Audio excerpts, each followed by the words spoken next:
салом бинандаи азиз, ин барномаи маърифати молиявӣ аст, ки аз тариқи сомонаи оила ва бо дастгирии ҷамъияти саҳомии кушодаи Орион-банк манзури шумо мегардад. мо дар ин барнома оид ба гузаштан ва пардохтҳои ғайринақдӣ, ки бо фармони президенти мамлакат муҳтарам Эмомалӣ Раҳмон аз 1 августи соли равон бояд татбиқ гардад ва ниҳодҳои блоки иқтисодӣ, бонкҳо ва ташкилоти идораҳо ба ин низом чӣ гуна бояд гузаранд ва то куҷо инҳо омода ҳастанд, суҳбат хоҳем кард. ҳамсуҳбати ман ҳастанд доктори илмҳои иқтисодӣ, профессор, собиқ раиси Бонки миллӣ Шариф Раҳимзода. Солҳои зиёд устод дар ниҳодҳои блоки иқтисодӣ фаъолият доштанд ва як нафари огоҳ аз вазъи фаъолияти бонкҳо ҳастанд ва махсусан гузаштанд ба низоми пардохтҳои ғайринақдӣ ва таҷрибаи Аврупоро низ мушоҳида карданд ва диданд. мо бароятон имрӯз баъзе нозикҳои ин масъаларо матраҳ хоҳем кард ва чӣ зарурат пеш омад, ки мо ба пардохтҳои ғайринақдӣ гузарем. Бо меҳмони имрӯзамон дар ин бора бароятон маълумоти бештар хоҳем дод. Хушомадед устод. мегуфтед, ки чӣ зарурат пеш омад, ки масалан Тоҷикистон ба низоми пардохтҳои ғайринақдӣ гузарад ва таври маълум фармони президенти мамлакат муҳтарам Эмомалӣ Раҳмон аз 1 август нисбат ба ин масъала бояд татбиқ гардад. ба ҳама маълум аст, ки имрӯз дар тамоми ҷаҳон ҳама иқтисодҳои кишварҳои дигар ба низомҳои рақамӣ гузашта истоданд, яъне истифодаи барномаҳои компютери, технологияҳои нав ва дар ин раванд Тоҷикистон ҳам наметавонад, ки аз раванди умумии ҷаҳонӣ берун бошад. Бинобар ин дар Тоҷикистон ҳам бояд, ки ҳама ӯ низомҳои ҳозирзамоне, ки бо низоми ягонаи ҷаҳонӣ пайваст аст, татбиқ гардад ва зарур аст, ки мо ҳам аз ҳамаи технологияҳои ҳозирзамон, аз ҳамаи ӯ низомҳое, ки барои доду гирифт, ташкили муносибатҳои тиҷоратӣ ва иқтисодӣ истифода мешаванд, мо ҳам истифода кунем. фармони пешвои муаззами миллат дар бораи тадбирҳои вусъат додани ҳисоббаркунии ғайринақдӣ сари вақти аст ва чӣ хеле ки дар фармон омадааст, бояд аз 1 август ҳама низомҳо ба ҳисоббаркунии ғайринақдӣ гузаронд ҳангоми пардохти андозу ӯҳдадориҳои дигар. асосан барои гузариш ба ин низом ду мақсад аст. яке дуруст барои мондани ҳисобдорӣ аст, яъне бояд, ки ҳамаи субъектҳои хоҷагидорӣ ҳама даромаду хароҷоташонро дуруст нишон диҳанд ва дар муқоисаи даромаду хароҷот фоида муайян шавад ва аз фоида андоз ситонида шавад. ва ин бисёр зарур аст барои таъмини озодии иқтисодии субъектҳо. вақте ки ҳар як соҳибкор ҳама даромаду хароҷоташро дуруст нишон медиҳад, фоидаашро дуруст муайян мекунад, андозҳоро дуруст пардохт мекунад, ӯ забондароз аст, ӯ аз касе наметарсад ва ҳамавақт ҳама ҳуҷҷатҳои худро сари вақт барои назоратчиён пешниҳод мекунад. баръакс назоратчиён, онҳое ки аз сохторҳои гуногун меоянд, ёрдамчӣ ӯ мешаванд, машваратчӣ ӯ мешаванд. ҳамин аст низоме, ки дар кишварҳои дигар ҳаст ва бояд мо ҳам ба ҳамин низом гузарем. аз тарафи дигар ин чунин тартиб имкон медиҳад, ки ҳама андозу пардохтҳо сари вақт дар бюҷет ҷамъ шаванд. ман бовар дорам, ки агар мо ба ин низом пурра гузарем, бюҷети мо тахминан 1.5-2 баробар зиёд мешавад, ки ин барои пешрафти ҷомеа, барои баланд бардоштани сатҳи некаволии мардум, барои боло бурдани масалан ҳадди аққали музди меҳнати кормандони соҳаҳои давлатӣ, нафақа, пардохтҳои иҷтимоӣ бисёр зарур аст. ва аз тарафи дигар яке аз мушкилое, ки мо имрӯз дорем, ин хароҷотҳои барзиёд барои ташкили муомилоти нақдӣ аст. имрӯз мо тахминан 80-82% маблағҳои пулие, ки дар муомилот дорем, нақдианд ва барои хизматрасонии ин гардиши пулҳои нақдӣ маблағҳои зиёд сарф мешавад, ҳам барои чопи пулҳои нав, ҳам барои ҷобаҷо кардани онҳо, нигаҳдошти онҳо, банду баст кардани онҳо, хуб нест кардани пулҳои фарсуда ва ғайра. маблағҳои зиёд сарф мешавад ва ман чандин бор гуфтам, тахминан дар як сол 200 миллион сомонӣ аст, ки ин маблағи хеле калон аст ва агар мо тавонем, ки ҳаҷми пулҳои нақдиро кам кунем, чунин хароҷотҳо ҳам хело кам мешаванд. яке аз ҳадафҳои манамин гузаштан ба пардохтҳои ғайринақдӣ масалан коҳиш додани навбатбоӣ дар назди банкоматҳо, умуман банкҳо, таъмини шаффофияти фаъолияти масалан ниҳодҳои молиявӣ ва то андозае нигоҳ доштани беқурушии пули миллӣ низ мусоидат мехоҳад кард. ва то куҷо аз нигоҳи шумо бонкҳои мо масалан ниҳодҳои молиявӣ барои гузаштан ба ҳамин низом омода ҳастанд? نیودهای مولیوی یعنی بانک ها و تشکیلات قرضی غیر بانکی آنها آموده اند. آنها علاقه از نظام های حاضر زمانی بین المللی استفاده میبرند. از بانکمات های و پست ترمینال های و QR کد های و تلفن های موبیلی برای این وغیره استفاده میبرند. فقط برای ما ضرور است که معرفت مولیوی مردم رو بالا بریم. باید مردم با واسطه این ما باید از تشویقات از تلویزیون، از واسطه اخبار عامه، از خب سامانه های اینترنتی، من از همه او امکانات هایی که امروز هست برای با مردم علاقه برپا کردن باید از آنها استفاده بریم. باید با مردم فهمونیم که تلفن موبیلی چگونه میتواند استفاده شود در این روند، یا که کارت های بانکی چگونه استفاده می شود. ما باید فهمونیم که بانکمات ها فقط برای گرفتن پول نقد نیستند. با واسطه بانکمات ها شما میتونید مبلغ هایتان رو از کارت بانکیتون به دیگر جا گذرانید برای پرداختی مثلا انداز و پرداخت های دیگر رو، یا که گذراندن پول از یک جا به جای دیگر رو، یعنی همه اون عملیات هایی که امروز ما با طور نقدی میکنیم میتونیم که با واسطه بانکمات ها و پست ترمینال ها غیر نقدی کنیم. و یعنی معرفت مولیوی مردم رو بالا باید برد.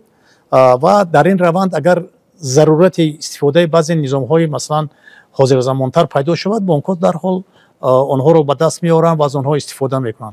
البته بعضی مشکلی ها هست، بعضی نافهمی ها هست. ممکن امروز بعضی کارت های بانکی یک بانک در بانک دیگر استفاده نمی شود، یا که بانک هایی هستند که فایز بلند رو برای دادن مثلا پول نقدی استفاده میکنند و غیره. ولی همه اینها رو می توان از بین برد وقتی که رقابت سالم به میان آمد، وقتی که مردم دونست که چگونه از این کارت های بانکی و از این کوادرامس های و از این همیان های موبیلی استفاده برده ممکن الکی خودش انتخاب میکند بانک رو و انتخاب بانک باعث رقابت میشد و بانک ها مجبور میشن که خدمت رسانی رو خوبتر و بهتر کنند. ببینید امین، گذاشتن به پرداخت های غیر نقدی تا اندازه تجربه نو نیست. الکی در کشورهای پیشرفته جهان این نظام جاری شده است و مردم به یگان مشکلی استفاده میبرند. برای تاجیکستان کدام دولت یا تجربه کدام دولت میتواند که آموزنده باشد، یک راهنما باشد که شما در اروپا بودید و سالهای زیاد فعالیت هم داشتید؟ البته کشورهای اروپایی در این سمت خیلی و خیلی پیش رفتند. مثلا در سوئیس همگی 3% است حجم پول نقد در معاملات، الان که در ما 80% است. ولی ما رو خب میباید که از تجربه کشورهایی که مثل ما از سابق اتحاد شورای برآمدن از آنها استفاده کنیم. مثلا قزاقستان، در قزاقستان امروز 85-90% مبلغ ها غیر نقدی اند. آنها توانستند که قریب پول را با حساب برابرکنی غیر نقدی گذارند. فقط در قشلاق جایها، در جایهایی که علاقه موبیلی خب ضعیف است، در جایهایی که از مرکزها دورن، آنها حالا از نقد استفاده میکنند. در شهرها شما کم میبینید که آنها از پولهای نقدی استفاده کنند. فکر میکنم که برای ما بهتر است که ما از تجربه قزاقستان استفاده کنیم. در بعضی سمت‌ها ممکن است تجربه کشورهای دیگر، مثلا ازبکستان سالهای بود که مجبوری کارت‌های بانکی رو وارد کرد چون مردم قبول نداشت، ولی معین کرد دایره گردشی پول غیر نقدی رو، دایره استفاده کارت‌های بانکی رو، و مردم آهسته آهسته به آن عادت کرد و موفق شد. امروز حجم پول‌های نقدی در ازبکستان 27-28% است. بغیر از اون که مثلا چند مانع هایی که هستند که سدی راهی مثلا گذاشتن به همین نظام پرداخت غیر نقدی میشوند، یعنی تا اندازه باید اینترنت فعال باشد، یعنی سرعت اینترنت هر قدر بلند باشد این خدمت رسانی مثلا خیلی رشد خواهد کرد. خوشبختانه بانک‌های ما در این سمت خیلی موفق هستند. مثلا اینترنت بانکینگ، حمله‌های موبیلی و دیگر خدمت رسانی امروز راه اندازی کردن، مخصوصا کارت‌های استفاده یک کرته یا چند کرته که به اهالی بیشتر تقسیم میکنن به طور رایگان. ولی این خوب است. بگویید که بغیر از شفافیت، بغیر از سبکی‌هایی که در این سمت است، باز کدام کارها مثلا مساعدت میکنه گذاشتن و پرداخت‌های غیر نقدی؟ صرفه وقت از همه مهم است. مردم دیگر ضرور نیست که رفته در نزد بانکمات‌ها نوبت ایستد یا که در نزد بانک‌ها نوبت ایستد. دوم، امکان استفاده تلفن‌های موبیلی و امکان پرداخت عهده‌داری‌های و مبلغ‌های معین تمام شبانه روز. یعنی شما میتونید ساعت 3 شب هم اگر به یادتان بیاید که شما مثلا اندازه رو سر وقت پرداخت نکردید از جاتون خسته پرداخت کنید. یعنی امکانات ها وسیع می شوند، وقت صرف میشه. ضرور نیست که برای پرداخت یک مبلغ معین گوییم که 10 سامانی فوند اجتماعی که برای کارمندان کشاورزی معین شده است شما با مرکز ناحیه بیایید و مثلا ممکن 50 سامانی صرف کنید برای نقلیات و غیره و غیره، این رو پرداخت کنید، هم وقت صرف شود هم پول. شما میتونید که از خانه‌تون در دل خواه وقت پرداخت کنید. این بسیار مهم است، هم صرف وقت هم صرف مبلغ. بیرون از کشور هم میتونن که اونها هر کجا که هستید فرق ندارد. اگر مهاجرا که شما در مهاجرید یا که شما در خارج کشور رفتید برای یگان سبب طبابت است یا که استراحت است و میدونید که شما باید فرد و مثلا یگان عده‌داری خود رو معین برگردانید یا فایز قرض یا انداز و غیره، شما میتونید از همونجا او را پرداخت کنید. میزاجان محترم، با معلومات شما میرسانیم که طبق فرمان پرزیدنت جمهوری تاجیکستان تمدید رقم 586 از 22 ایون سال 2023 اوید به تدبیرهای وسعت دادن حساب روبرکنی‌های غیر نقدی، پرداخت نمودن اندازگاه، پرداخت‌های دولتی اوید به دادن اجازه‌نامه‌ها، دیگر پرداخت‌های حتمی، جریمه‌ها، واسطه‌های سپرده‌های حتمی دولتی، خدمت رسانی‌های کمونالی، خدمت رسانی‌های طبی، دیگر نمودهای خدمت رسانی‌های دولتی، اینچنین قبول مبلغ از جانب وزارت مکانات دولتی تنها با طریق غیر نقدی عمل کرده می‌شود. شما می‌توانید طریق برنامه اوریون دایرکت پرداخت‌های خود را عملی نمایید. برنامه مذکور را از گوگل پلی و اپ استور پرکشی نموده آن را استفاده برید. از نگاه شما همین دورنمای رشد اقتصادی رقمی در تاجیکستان پس از جاری شدن پرداخت‌های غیر نقدی چگونه خواهد بود؟ اگر ما توانیم که چیزتر پرداخت‌های غیر نقدی رو درست براهمانیم، من فکر می‌کنم که رشد اقتصادی تو خیلی بالا می‌رود. چون که چیزی که قید کردیم پیش از همه این باعث آزادی اقتصادی سوبیکت‌های خودجگیداری می‌شود. کارخانه، تشکیلات و غیره آزاد می‌شوند. آنها دیگر از کسی نمی‌ترسند. آنها فعالیتشان رو درست بر راه می‌مانند. آنها سری وقت پرداخت‌های را می‌کنند، اندازها را می‌سپارند و غیره. و علاقه امکانیتی تنگ کردن فعالیت آنها نیست، باید فشار آوردن با آنها نیست و غیره و غیره. ممکن بعضی اون ساختارهای نظارتی که ما امروز داریم یا شمارهشان کم می شود یا مقدار کارمندانشان کم می شود، چون که برای آنها دیگر دایره فعالیت نمیماند، میدان فعالیت نمیماند. بنابراین ما باید هر چیزی است در این رو همه او چاره‌بینی‌هایی که در فرمان پیشوای معظم ملت قید شدند تستر آنها را اندازه کنیم، در عمل تطبیق کنیم. عموما اقتصادیات رشد اقتصادی آزادی رو طلب میکند، آزادی صاحب کار، آزادی استحصال کننده، آزادی او باشد تکیه میکند به شفافیت در فعالیت او. چقدر که شفافیت باشد همون قدر او خود رو آزاد حس میکند، همون قدر او ناترس است و شفافیت تکیه میکند به حسابداری، برای ماندن حسابداری و در اساس اون درست برای ماندن و همون اجرای عهده‌داری ها که میتوانند برای غیر نقدی باشند. متاسفانه ما مشکلی داریم در روند تشکیل حسابداری. حاضر اکثر تنقید میکند که شما باید درباره تاثیر جنگ شهروندی نگویید، ولی جنگ شهروندی باعث آن شد که ما حسابداری را از دست دادیم و به جای مثلا 456 کلخوز و سوخوزی که بود، امروز ما 100 قریب 80,000 خواجگی‌های دهقانی داریم و در این خواجگی‌های دهقانی حسابداری رسمی وجود ندارد. یعنی حسابداری هست برای خود آنها، نمیبرن حسابداری، ولی اون چیزی که در دستشون در دفترچه‌شون می‌نویسند او رو در حسابات‌های رسمی نمی‌نویسند، او را پیشنهاد نمی‌کنند با ساختارهای مثلا اندازی و غیره. ولی ضرور شفافیت طلب می‌کند که هر عملی که می‌کنند، هر چیزی که برای خود خرید و فروش می‌کنند، هر درآمد و خرید که دارند باید که نشان داده شود و تو که در اساس او انداز معین کرده شود و او با جامعه با دولت درست حساب کتاب کند. یعنی تحلیل و نظارت حسابداری خیلی مهم است برای رشد هر یک. بسیار بعضوی است، او باید حتمی باشد.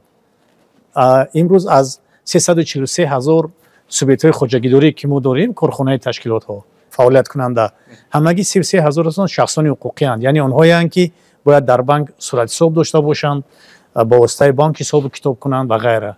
ولی همین 33,000 هم نه همش حساب کتاب رو درست بر راه موندن. مثلا اگر بگیم که همین رستوران میروه که در یک روز ممکن 500 میزاج دارد و ممکن از بیرون هر سحر از بازارهای از دیگر جا محصولات زیاد میخرد برای خدمت رسانی، ممکن با 100 کسیگر داد و گرفت دارد، ممکن در حسابات واقعیش همین 100 تا عملیات نشان دهد. این نشانه شفافیت وجود نداشتن در آن است و او هم نمیتواند دیگر طرف رفتار کند، چون که رقیبان او رستوران های دیگر در همین نمودی فعالیت قرار دارند. اگر این همه خراجات های خود رو درآمد خراجات خود رو نشان دهد، او رقابت کردن نمیتواند با آنها. بنابراین حسابداری باید حتمی باشد، هم برای میروه و هم برای همه رستوران های دیگری که هستند، نوابسته از حجم، نوابسته از موقع، نوابسته از گویم که درآمد و خراجات و غیره، حتمی باید باشد برای همه. یعنی همین پرداخت‌های غیر نقدی هم، یعنی نه تنها مثلا نهادهای دولتی، تمام مرکزهای خدمت رسانی نه تنها نوابسته از اون که به خصوصی است یا دولتی است و همین نظام آماده باشد و گذرد. گزارش پرداخت‌های غیر نقدی فقط برای اهالی نیست.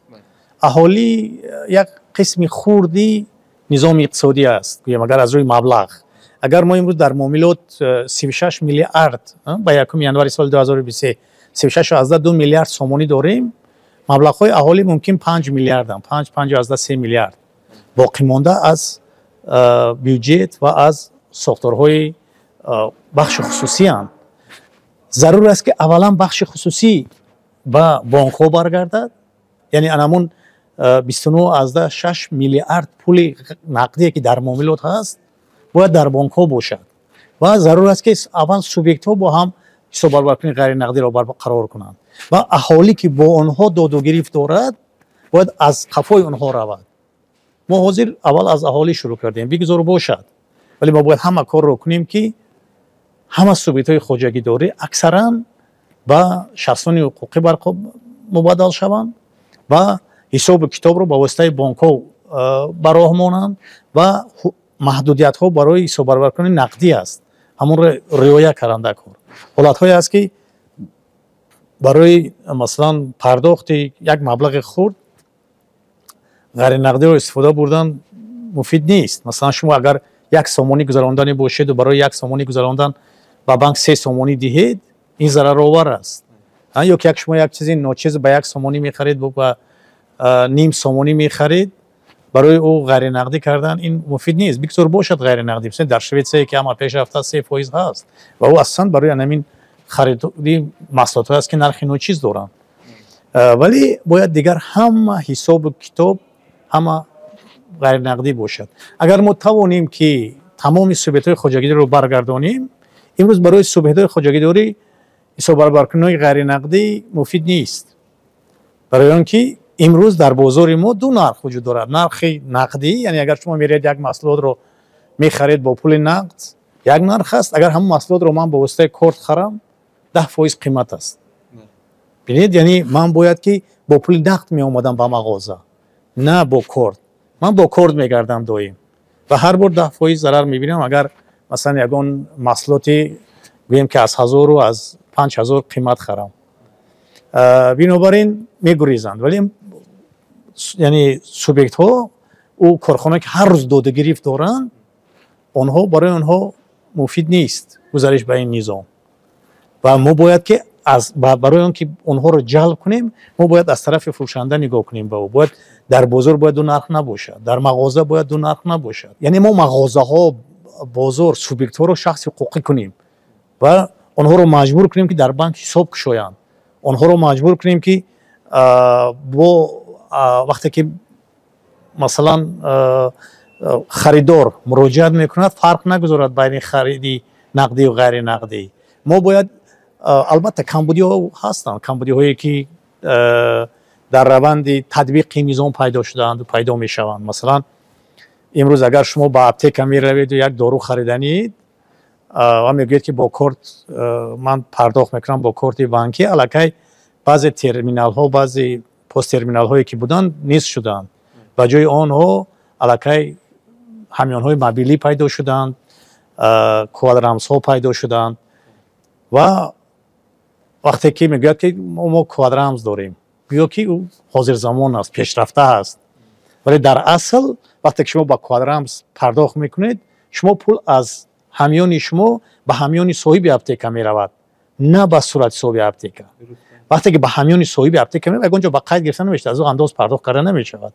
شما باید یعنی ساختارهای بانکی اونهایی که با آنها همیان حق شدن یا که به مانند الف بانک و با بعضی بانک های دیگر باید که به نام سوبیکت کشایند نه به نام شخص علایده. به نام شخص علایده کشودن حساب این از اندازبندی گریزاندن آن است و باید که آنهایی که به این راه رفتن آنها جزا داده شوند. همین روند در تاجیکستان خیلی زیاد است که مثلا وقتی شما دلخواه محصولات خرید میکنید یا به یگان مرکز مراجعت میکنید و مبلغ یعنی به همیان موبیلی شخصی علایده میرود. برای اینکه این چیزی نو است. این البته چیزی نو است. این حرکت کردن همه آنهایی که خب در این موضع بودن حرکت کردن از استفاده کنند، آنها را خرسند کردن، با این واسطه آنها را جلب کردن با بانک، از مبلغ‌های آنها استفاده میبرند.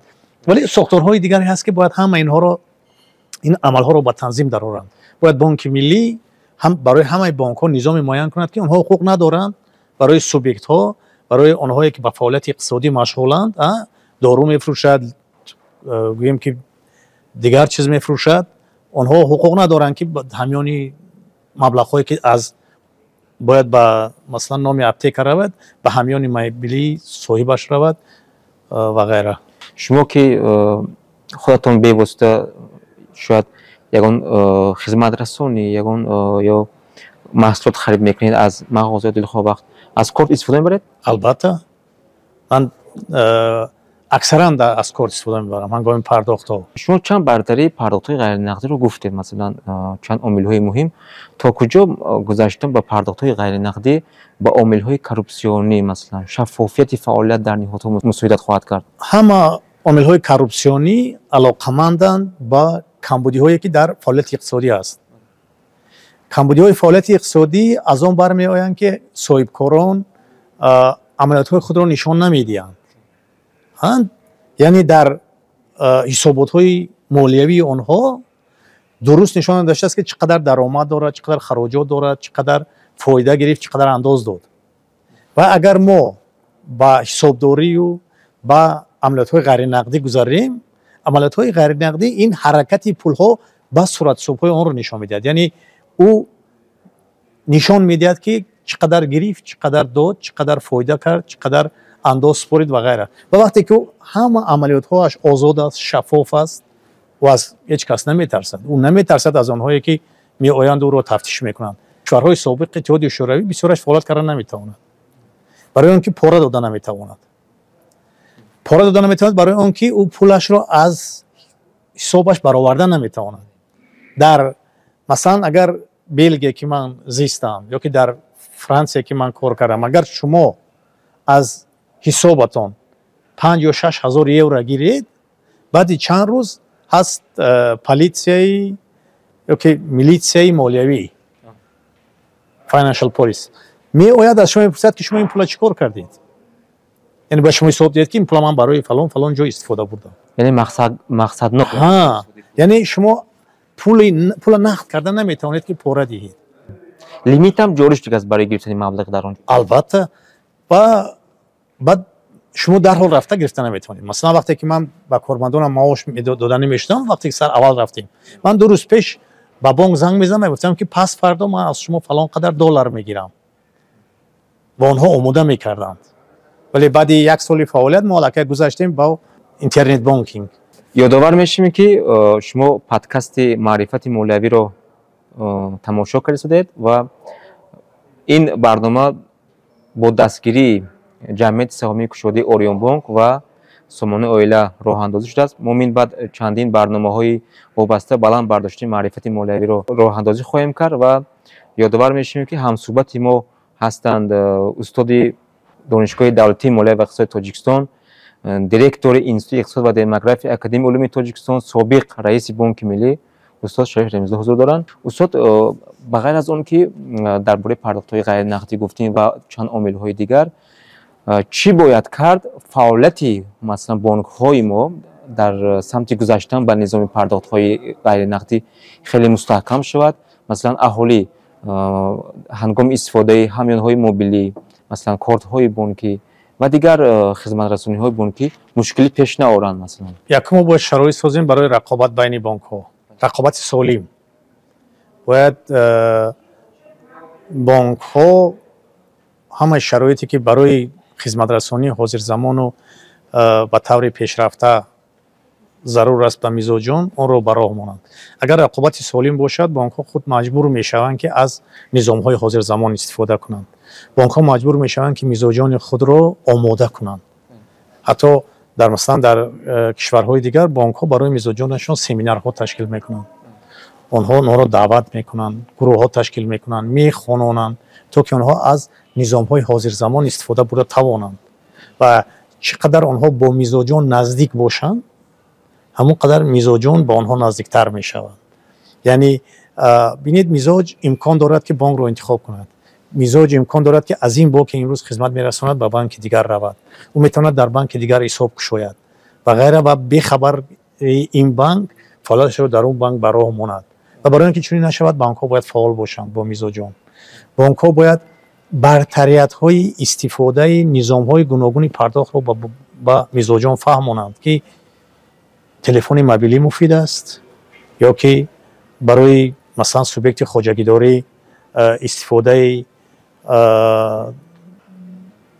اینترنت بانک مهم است یا که QR کد مهم است یا مثلا کارت های پرداختی گوناگون است که دیبیتی و کردیتی و غیره کدامش مهم است کدامش مفید است.